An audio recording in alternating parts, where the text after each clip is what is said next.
உயிருக்கு போராடக்கூடிய மனிதனுக்கு நாம் செய்யும் முதல் உதவி அவரது உயிரை காப்பாற்றக்கூடிய இறைவனாக தான் நாம் தெரிவோம்.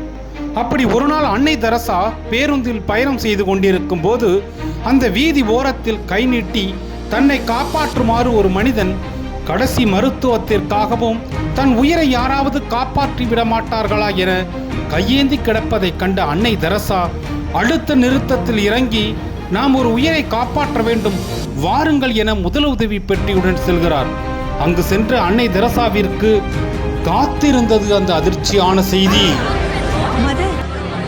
அவர் செத்துட்டாரு. அது எப்படி உனக்கு தெரியும்? அவர் செத்துட்டாருன்னு எங்க அப்பா தான் சொன்னாரு. அந்த அதிர்ச்சியான செய்தி அன்னை தெரசாவை மிகவும் பாதித்தது. அன்று அவர் மனதில் உதித்ததுதான், தன்னால் முடிந்த அளவுக்கு கேட்பாரின்றி கிடப்பவர்களுக்கும் தொண்டு செய்ய வேண்டும் என்ற எண்ணம் உதித்தது. அந்த எண்ணத்தில் பிறந்ததுதான் அன்னை தெரசாவின் மருத்துவமனைகள். அன்னை தெரசாவோ நைட்டிங்கேல் அம்மையாரோ மீண்டும் பிறக்கப் போவதில்லை. ஆனால் அவர் போன்று தொண்டாற்றக்கூடிய நல்ல மனங்கள் கொண்டவர்கள் இன்றளவும் வாழ்ந்து கொண்டுதான் இருக்கிறார்கள். ஆம், லைஃப் சொல்யூஷன் என்ற தன்னார்வ சேவை மூலமாக பணியாற்றி கொண்டிருக்கக்கூடிய மாமனிதர் மருத்துவ சேவை செம்மல் ஜனாப் அம்பை தம்பி நிஜாமுதீன் அவர்கள்.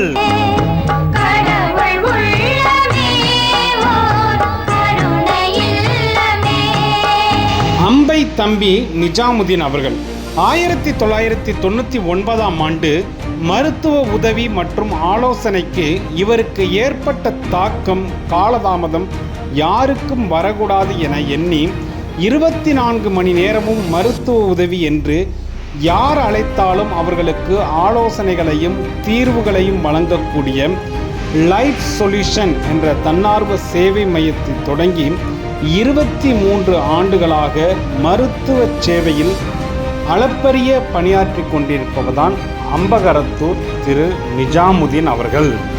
இவரது அளப்பரிய சேவையை பாராட்டும் வகையில் அம்பை தோழா அறக்கட்டளையானது அம்பை தம்பி நிஜாமுதீன் அவர்களுக்கு சமூக சேவைக்கான அன்னை தெரசா விருதை வழங்கி கௌரவித்தது.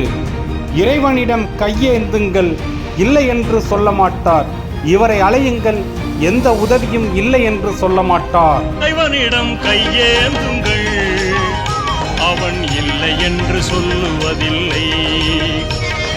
பொறுமையுடன் கேட்டு பாருங்கள், அவன் பொக்கிஷத்தை மூடுவதில்லை.